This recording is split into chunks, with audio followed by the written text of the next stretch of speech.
another vlog. This is Dirty Pair, episode 26. Something about canon is the keyword to escape.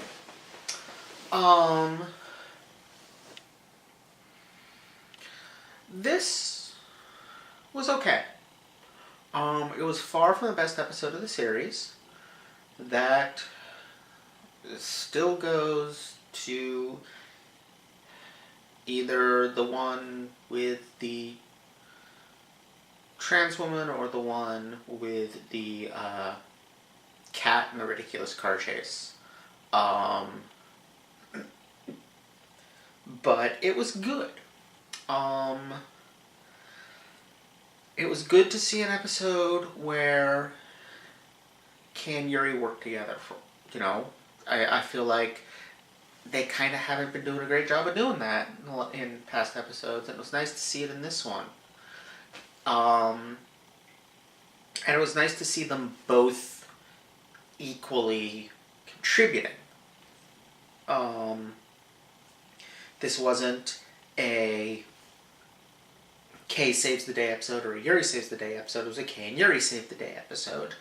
Because, Kay saved Ghoulie, Yuri killed the villain. Yuri had the idea of using the cannon to go down a level. Kay had the idea of using the cannon to blow a hole so they could escape.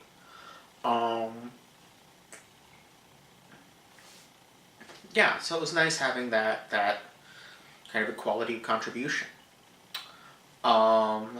Especially given early in the episode, it felt a little bit like they were going back to the, hyper-competent Yuri bumbling Kay thing that they've done in a few episodes, which I'm not, I'm a big Kay partisan, so I'm not a huge fan of that. And it did a good job of having the girls still be bickering, because, that happens sometimes with roommates and friends. They get mad at each other and it escalates. But what it showed, and I think this is important, is their ability to put that aside to do what needs to be done. And that when it comes down to it, they really do deeply care about each other.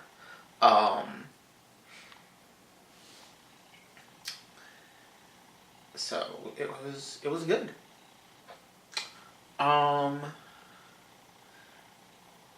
The one,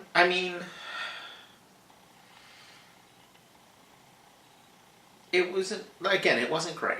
The villain was extremely generic.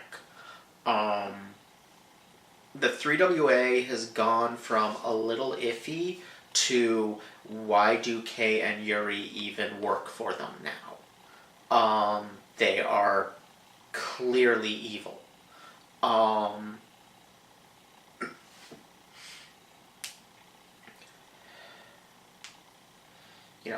They're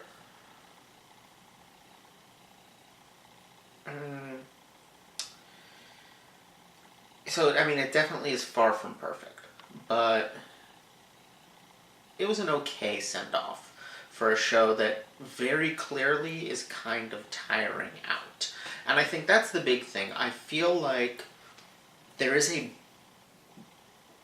if this were just the 13 best episodes of the season, this would stand as one of the greatest shows ever made.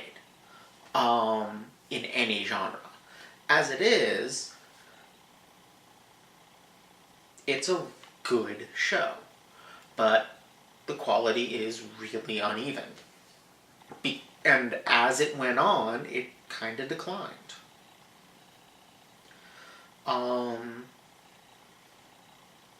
Like, the two episodes I named as the best, I'm pretty sure one of them was episode 8, and I think the other one might have been episode 3.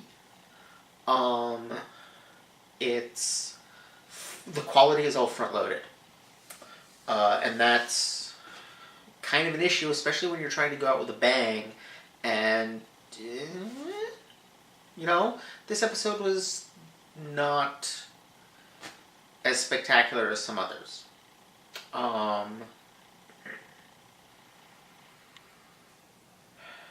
but it's still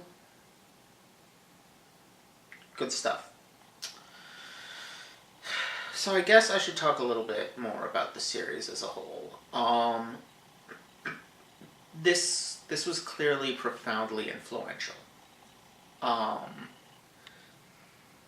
there's tons of references to it in Star Trek: The Next Generation. I think I may have brought that up before. I know Vakaragi brings it up a lot. But I want to talk a little bit about like impact on anime, because I have definitely seen, in particular, the character of Kay, um, clearly had a lot of imitators, and to a lesser extent, the Kay Yuri pair. Um,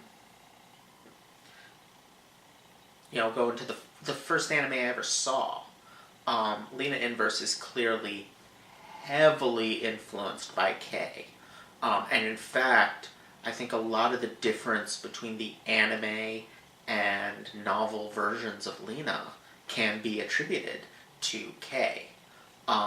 Right down to the fact that anime Lena's hair is red rather than brown. The But just the fact that anime Lena, her temper is a little quicker. Her she's a little more quick to reach for violence. She's a little bit, for lack of a better term, sillier, but also able to pull it down and take things seriously when necessary. And she's constantly bickering with her primary love interest. Some of that is in the novels. A lot of it, I feel like, it was either exaggerated to more closely resemble Kay or outright added to resemble Kay, because I think Kay has become somewhat archetypal for anime characters. The the figure of the hot-blooded redhead, the hot-blooded redheaded woman who is a strong fighter in some way, and has a bit of a temper, and doesn't really like quote-unquote girly things, except for the ones she does, She positions herself as not liking girly things, but there are girly things which she does enjoy, basically. That is a recurring archetype. One that feeds directly then as, the dread specter of Moe rises in the early 2000s, it feeds directly into the tsundere.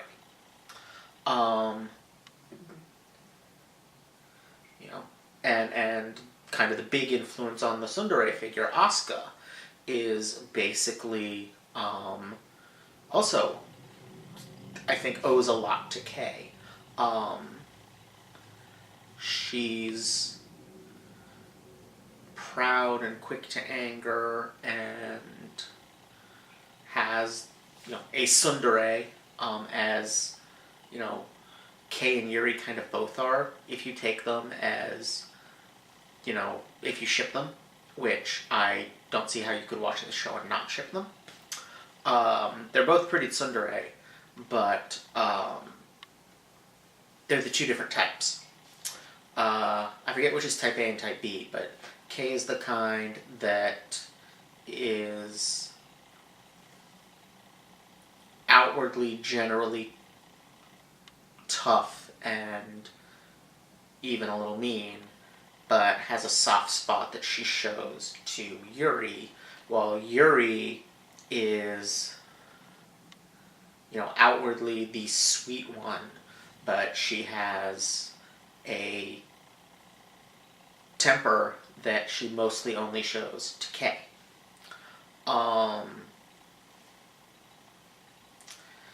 Neither of them is as extreme as the typical tsundere would end up being. but I think they both have some influence on that archetype.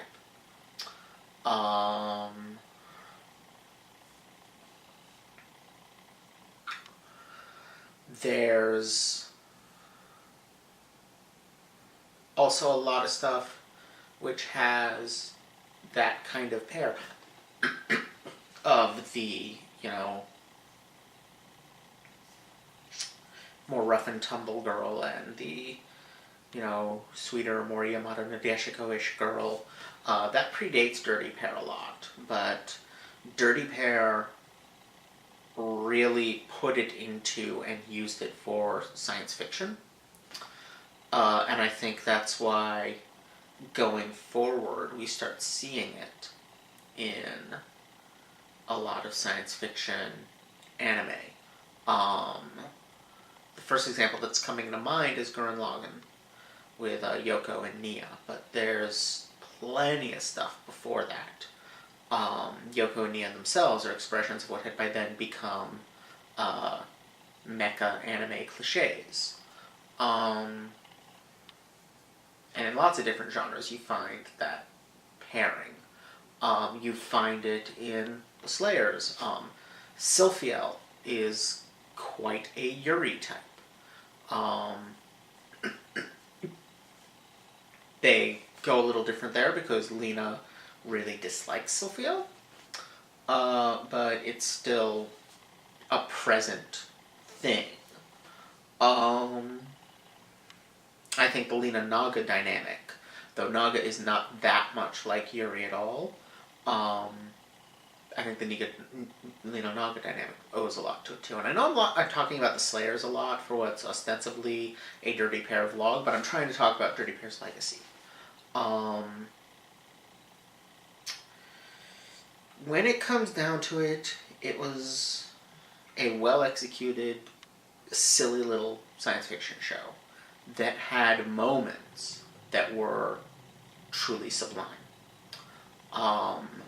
Whether that was sublime comedy, like the whole thing on the girder with the cat, or doing something shockingly progressive for early 80s television show. I mean, hell, the whole plot with the trans woman would be pretty progressive now.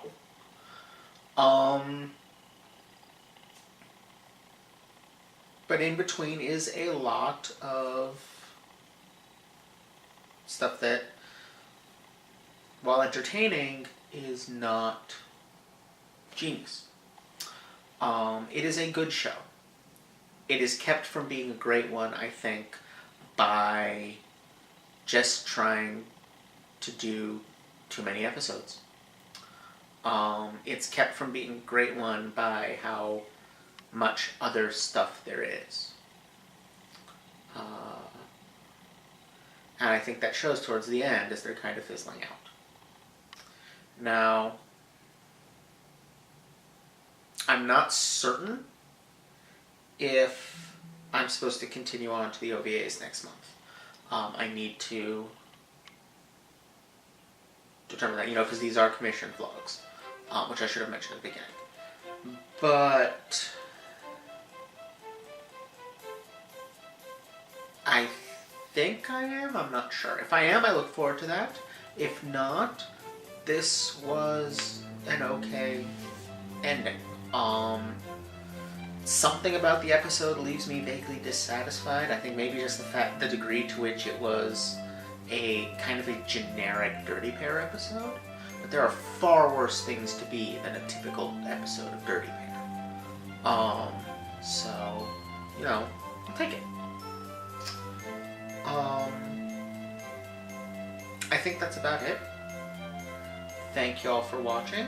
Don't forget to like, comment, subscribe. Check out my Patreon for early access to vlogs, essays, let's plays, and more. And I'll see you all next time. Bye!